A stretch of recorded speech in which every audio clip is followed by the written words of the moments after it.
Chapter 1. It was a bright, cold day in April, and the clocks were striking 13. Winston Smith, his chin nuzzled into his breast in an effort to escape the vile wind, slipped quickly through the glass doors of Victory Mansions, though not quickly enough to prevent a swirl of gritty dust from entering along with him. The hallway smelled of boiled cabbage and old rag mats. At one end of it, a colored poster, too large for indoor display, had been tacked to the wall. It depicted simply an enormous face, more than a meter wide, the face of a man of about 45, with a heavy black mustache and ruggedly handsome features. Winston made for the stairs.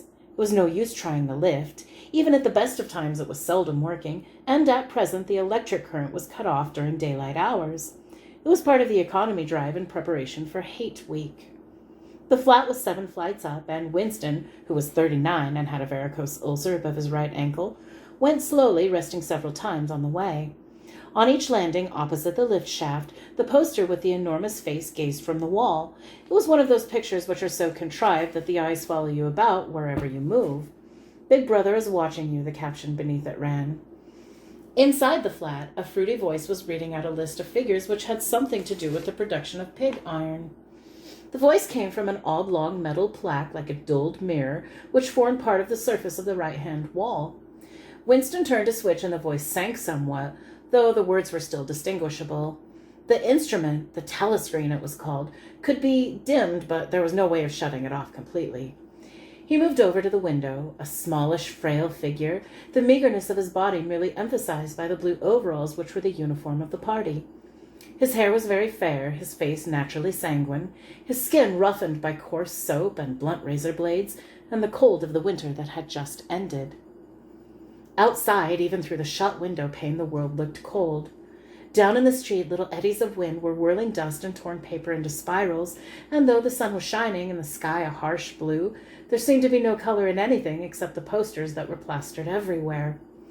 The black mustachioed face gazed down from every commanding corner. There was one on the house front immediately opposite. "Big Brother is watching you," the caption said, while the dark eyes looked deep into Winston's own.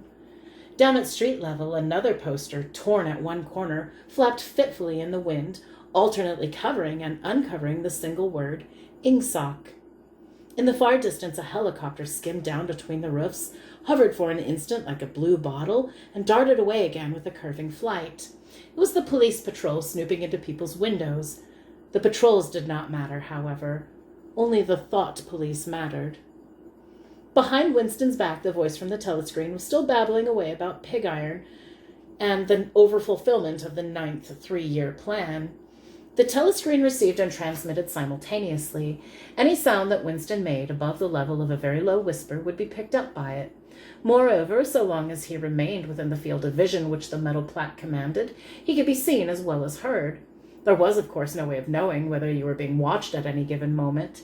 How often or on what system the thought police plugged in on any individual wire was guesswork. It was even conceivable that they watched everybody all the time. But at any rate, they could plug into your wire whenever they wanted to. You had to did live, from the habit that became instinct in the assumption that every sound you made was overheard, and, except in darkness, every movement was scrutinized.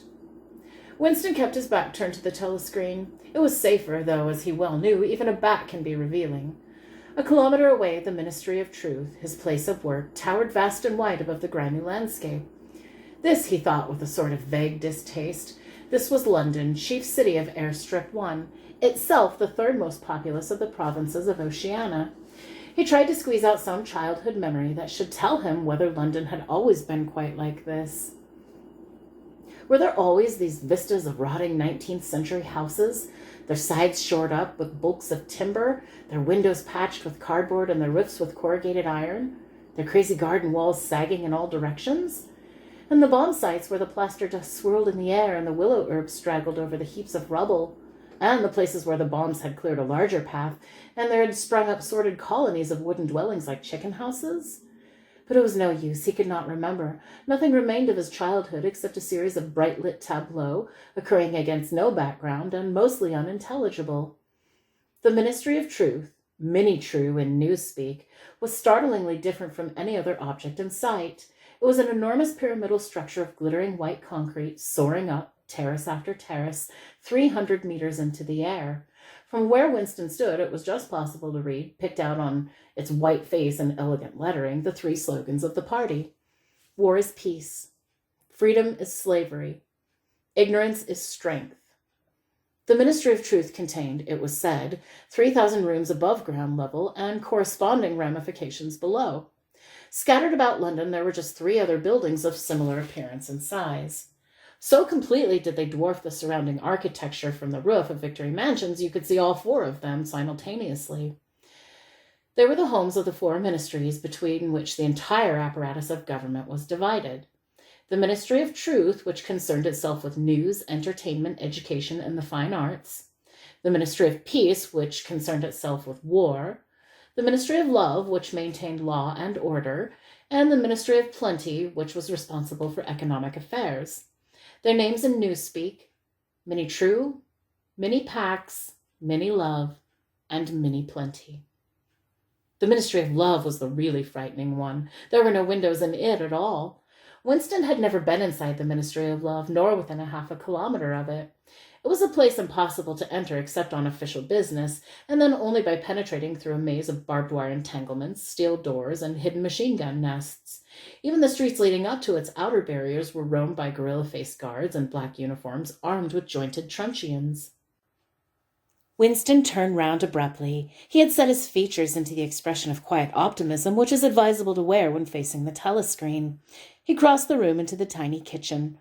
By leaving the ministry at this time of day, he had sacrificed his lunch in the canteen, and he was aware that there was no food in the kitchen, except a hunk of dark-colored bread which had got to be saved for tomorrow's breakfast. He took down from the shelf a bottle of colorless liquid with a plain white label marked Victory Gin. It gave off a sickly, oily smell as of Chinese rice spirit.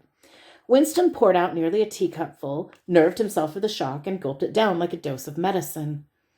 Instantly, his face turned scarlet, and the water ran out of his eyes. The stuff was like nitric acid, and, moreover, in swallowing it, one had the sensation of being hit on the back of the head with a rubber club. The next moment, however, the burning in his belly died down, and the world began to look more cheerful. He took a cigarette from a crumpled packet, marked Victory Cigarettes, and incautiously held it upright, whereupon the tobacco fell out onto the floor. With the next, he was more successful. He went back to the living room and sat down at a small table that stood to the left of the telescreen. From the table drawer, he took out a pen holder, a bottle of ink, and a thick quarto-sized blank book with a red back and a marbled cover. For some reason, the telescreen in the living room was in an unusual position. Instead of being placed, as was normal, in the end wall where it could command the whole room, it was in the longer wall opposite the window. To one side of it there was a shallow alcove in which Winston was now sitting, and which, when the flats were built, was probably intended to hold bookshelves.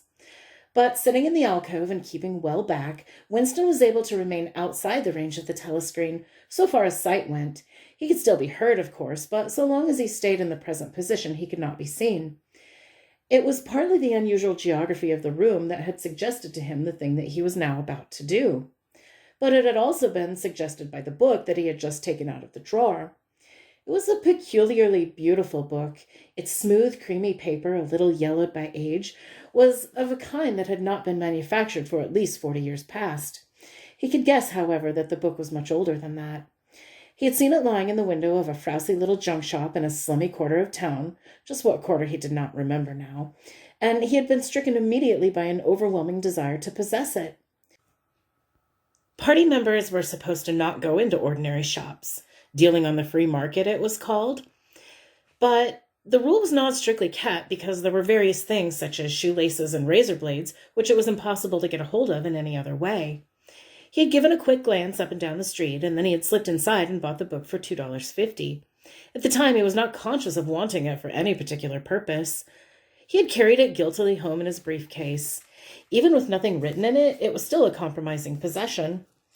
The thing that he was about to do was to open a diary. This was not illegal. Nothing was illegal, since there were no longer any laws, but if detected, it was reasonably certain that it would be punished by death, or at least by 25 years in a forced labor camp. Winston fitted a nib into the pen holder and sucked it to get the grease off. The pen was an archaic instrument, seldom used even for signatures, and he had procured one furtively and with some difficulty, simply because of the feeling that the beautiful creamy paper deserved to be written on with a real nib instead of being scratched with an ink pencil. Actually, he was not used to writing by hand. Apart from very short notes, it was usual to dictate everything into the speak-write, which was, of course, impossible for his present purpose. He dipped the pen into the ink and then faltered for just a second. A tremor had gone through his bowels. To mark the paper was a decisive act. In small, clumsy letters, he wrote, April 4th, 1984. He sat back. A sense of complete helplessness had descended upon him. To begin with, he did not know with any certainty that it was 1984.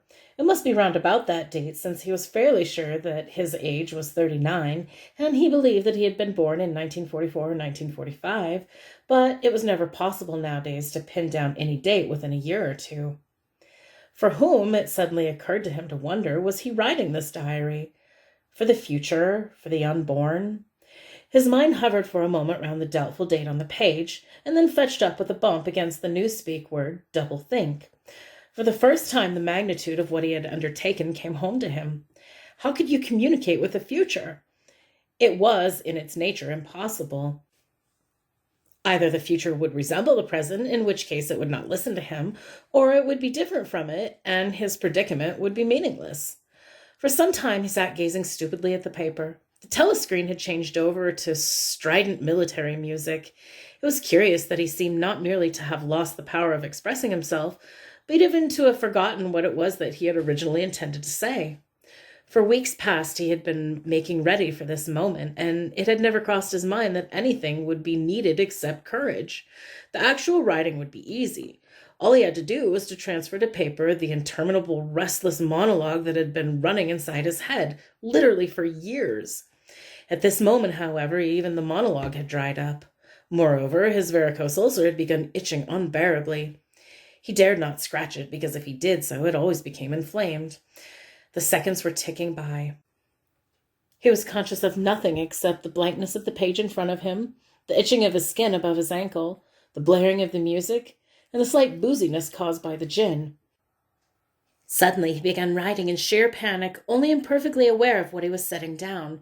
His small but childish handwriting straggled up and down the page, shedding first its capital letters and finally even in full stops. April 4th, 1984, last night to the flicks. All war films. One very good one of a ship full of refugees being bombed somewhere in the Mediterranean. Audience much amused by shots of a great huge fat man trying to swim away with a helicopter after him. First you saw him wallowing along in the water like a porpoise, then you saw him through the helicopter gun sights, then he was full of holes, and the sea around him turned pink, and he sank all of a sudden, as though the holes had let in the water.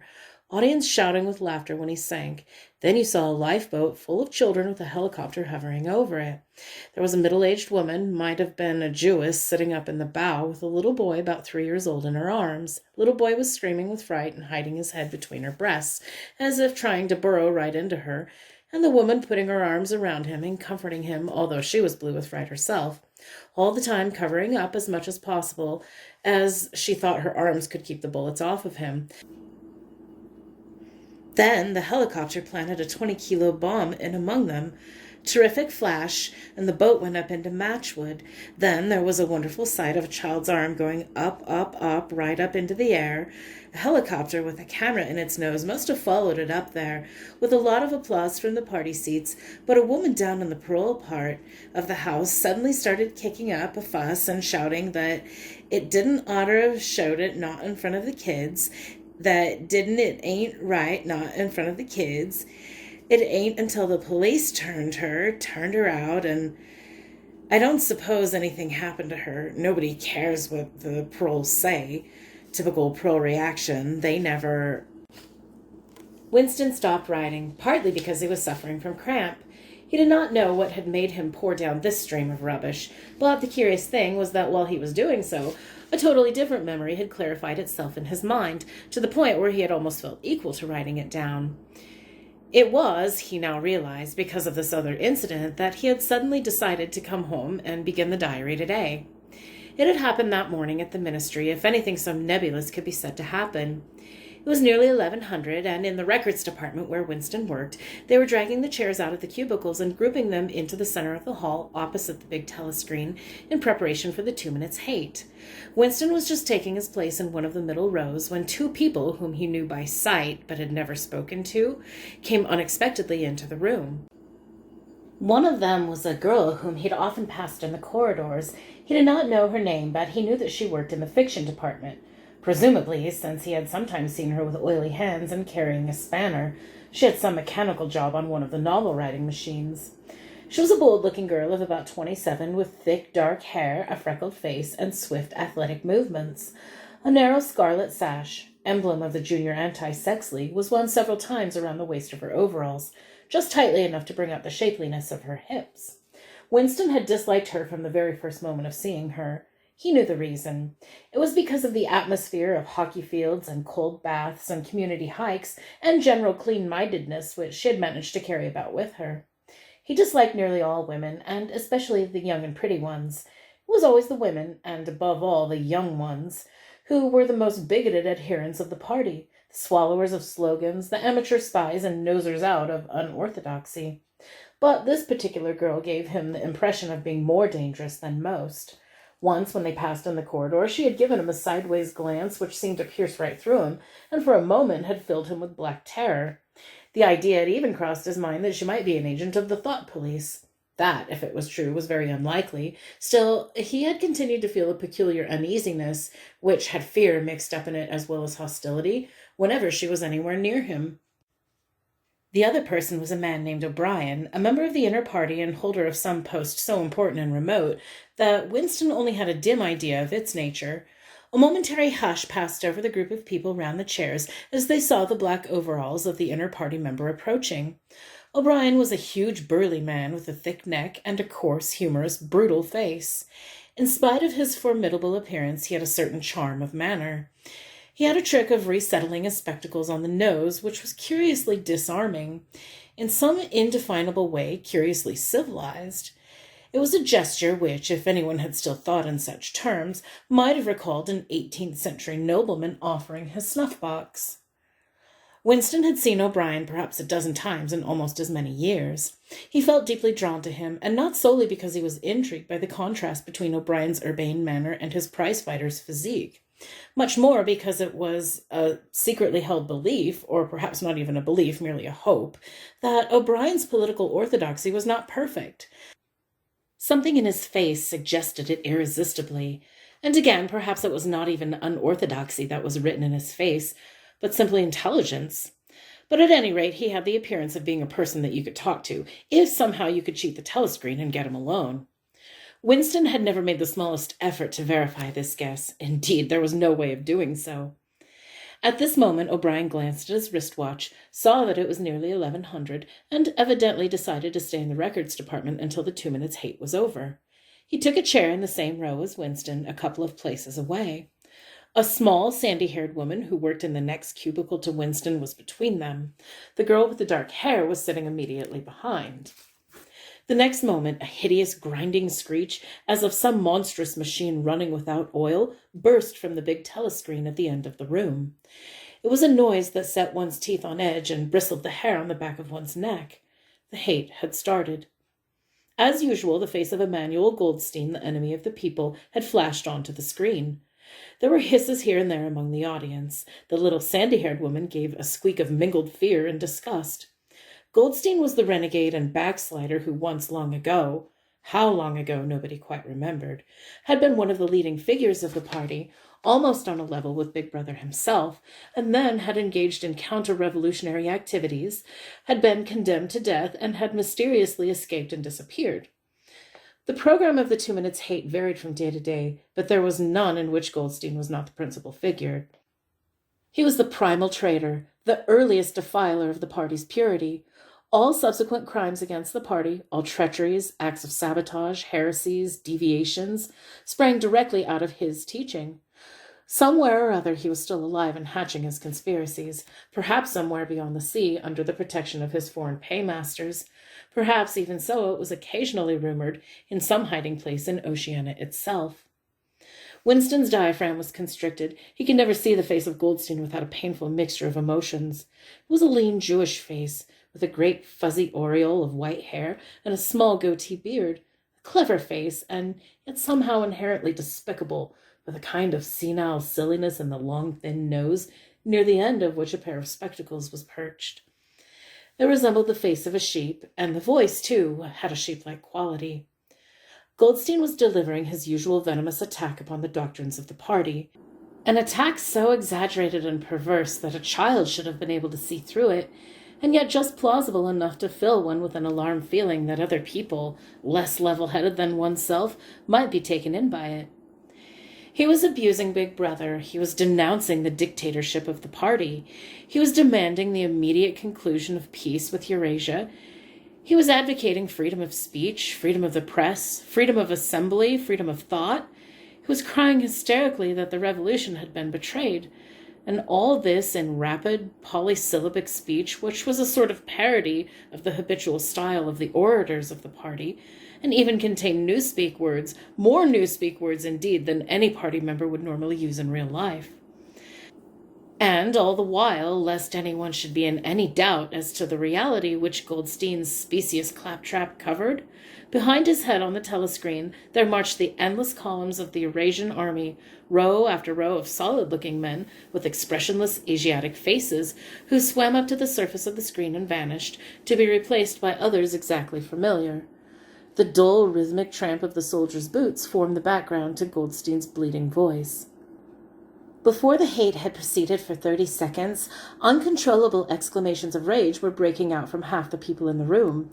The self-satisfied, sheep-like face on the screen, and the terrifying power of the Eurasian army behind it, were too much to be borne. Besides, the sight or even the thought of Goldstein produced fear and anger automatically. He was an object of hatred more constant than either Eurasia or East Asia, since when Oceania was at war with one of these powers it was generally at peace with the other. But what was strange was that although Goldstein was hated and despised by everybody, although every day and 1,000 times a day on platforms, on the telescreen, in newspapers and books, his theories were refuted, smashed, ridiculed, held up to the general gaze for the pitiful rubbish that they were. In spite of all of this, his influence never seemed to grow less. Always there were fresh dupes waiting to be seduced by him. A day never passed when spies and saboteurs, acting under his direction, were not unmasked by the thought police.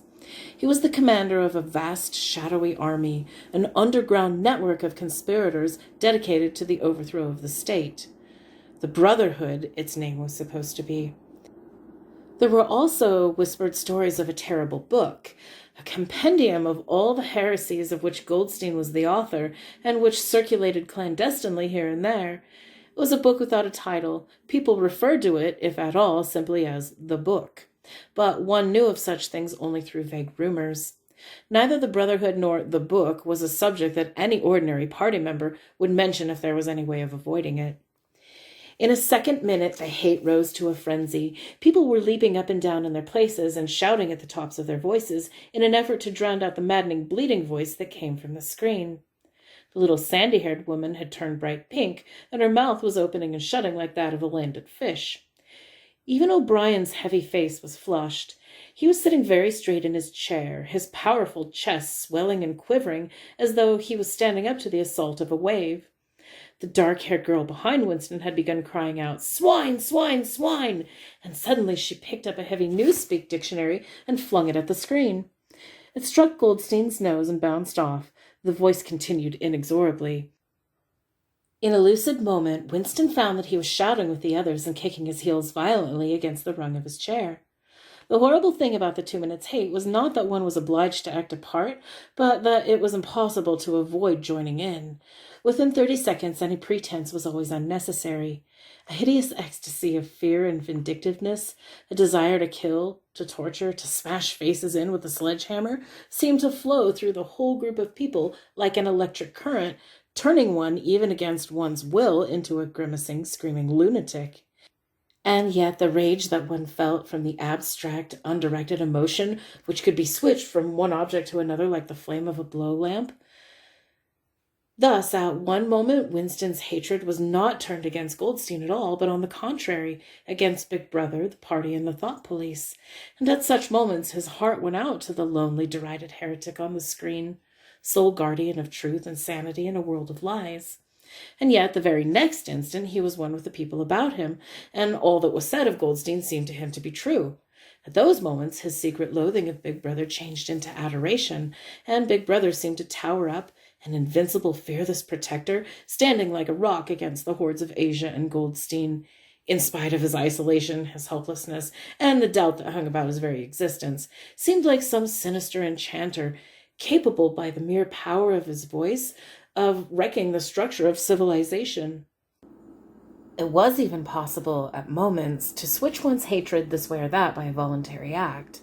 Suddenly, by the sort of a violent effort with which one wrenches one's head away from the pillow in a nightmare, Winston succeeded in transforming his hatred from the face on the screen to the dark-haired girl behind him. Vivid, beautiful hallucinations flashed through his mind. He would flog her to death with a rubber truncheon. He would tie her naked to a stake and shoot her full of arrows like Saint Sebastian. He would ravish her and cut her throat at the moment of climax. Better than before, moreover, he realized why it was that he hated her.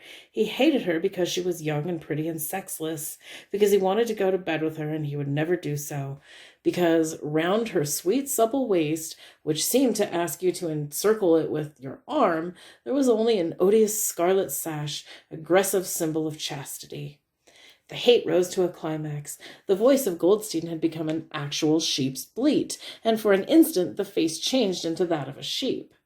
Then the sheep face melted into the figure of a Eurasian soldier who seemed to be advancing, huge and terrible, his submachine gun roaring and seeming to spring out of the surface of the screen, so that some of the people in the front row actually flinched backwards in their seats. But in the same moment, drawing a deep sigh of relief from everybody, the hostile figure melted into the face of Big Brother, black-haired, black-mustachioed, full of power and mysterious calm, and so vast it almost filled up the screen. Nobody heard what Big Brother was saying. It was merely a few words of encouragement, the sort of words that are uttered in a din of battle, not distinguishable individually, but restoring confidence by the fact that they were being spoken.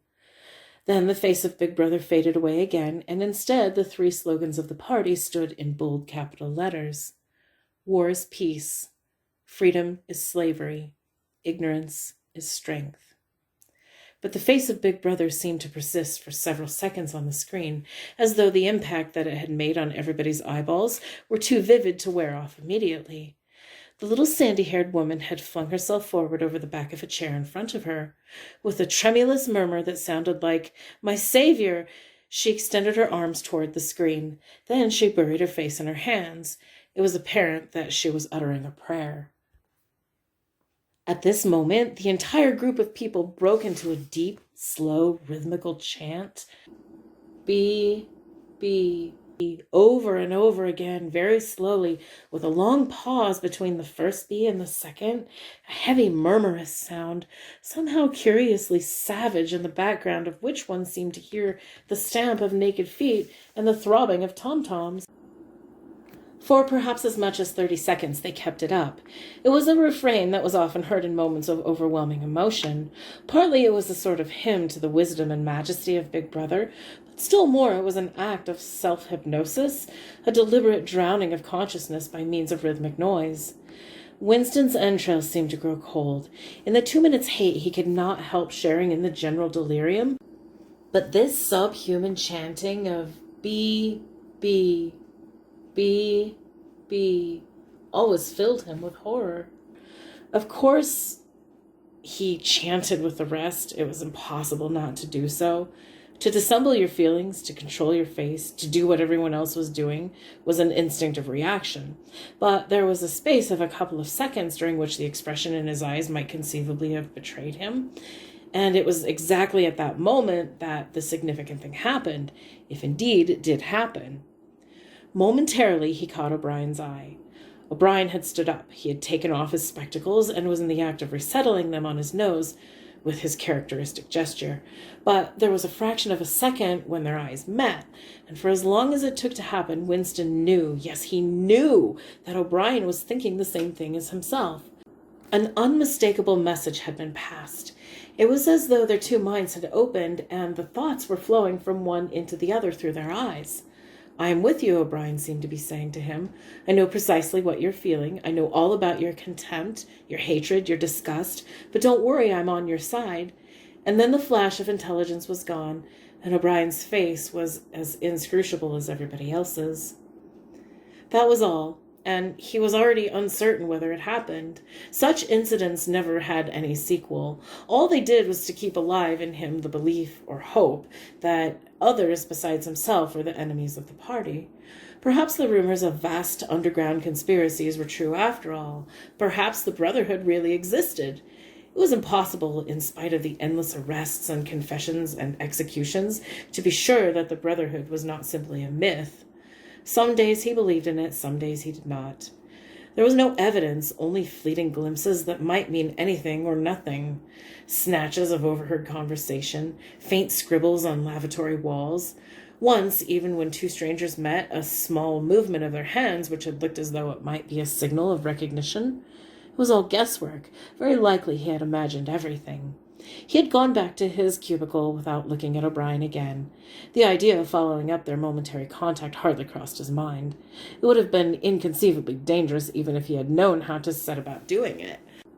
For a second, 2 seconds, they had exchanged an equivocal glance, and that was the end of the story. But even that, it was a memorable moment in the locked loneliness in which one had to live. Winston roused himself and sat up straighter. He let out a belch. The gin was rising from his stomach. His eyes refocused on the page. He discovered that while he sat helplessly musing, he had also been writing, as though by automatic action, and it was no longer the same crumpled, awkward handwriting as before.